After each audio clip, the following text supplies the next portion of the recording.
दशरथ जी महाराज के मन में एक चिंता भी थी। दशरथ जी महाराज सोचते थे भरत यहाँ नहीं है तो भरत के यहाँ ना रहते ही ये राज्याभिषेक संपन्न हो जाए तो बढ़िया है।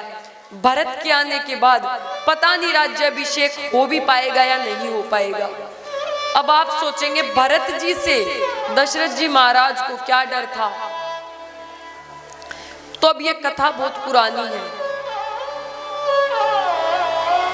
एक बार की बात है, दशरथ जी महाराज भ्रमण करने निकले थे। दशरथ जी महाराज खूब भ्रमण करते थे, जहां जाते थे उनकी मित्रता हर जगह होती थी। कहीं जाते थे तो 2-4 दिन के लिए रुक जाते थे। एक बार की बात है, दशरथ जी महाराज कैकई देश गए। कैकई देश के राजा अश्वपति, उन्होंने महाराज दशरथ का खूब आदर सम्मान किया और दशरथ जी महाराज को अपने महल में ही ठहरा दिया। अब अगले दिन भोर में दशरथ जी महाराज आंगन में बैठे थे तो क्या देखते हैं, एक बड़ा ही वीर पुरुष घोड़े पर सवार, हाथ में तलवार, धड़धड़ाता हुआ घोड़ा महल में प्रवेश कर गया। दशरथ जी महाराज ने देखा ये राजकुमार तो बड़ा सुंदर है, वीर है और बड़ा कुशल घुड़सवार है।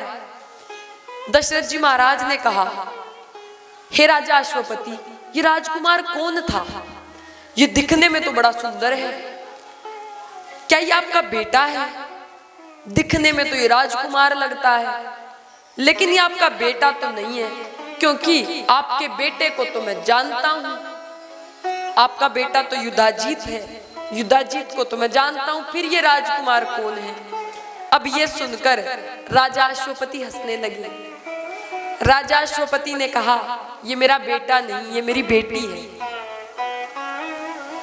दशरथ जी महाराज ने कहा, ये लक्षण तो सारे पुरुषों वाले हैं, घोड़ा चला रही है, हाथ में तलवार है और घोड़ा भी बड़ी कुशलता से चला रही है।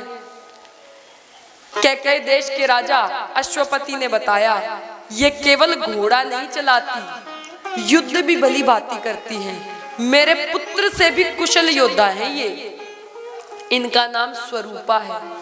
अब जैसा नाम वैसे गुण। दशरथ जी महाराज सोचते हैं कि हमारी एक रानी ऐसी वीरांगना भी होनी चाहिए जो युद्ध में भी कुशल हो और सब प्रकार से दिखने में भी सुंदर है और सर्वगुण संपन्न है। तो अपने विवाह के लिए राजा अश्वपति से याचना की कि हे राजन, आप अपनी पुत्री का हाथ मेरे हाथ में सौंप दीजिए।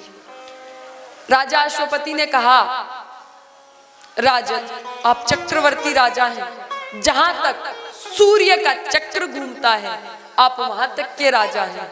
मेरे तो बड़े भाग्य हैं जो आप मेरी बेटी का हाथ मांग रहे हो, लेकिन एक समस्या है। समस्या क्या थी कि मेरी बेटी बड़ी कुशल है, जवान है, सुंदर है, कुशल योद्धा है, सर्वगुण संपन्न है। तो मेरी इच्छा है जो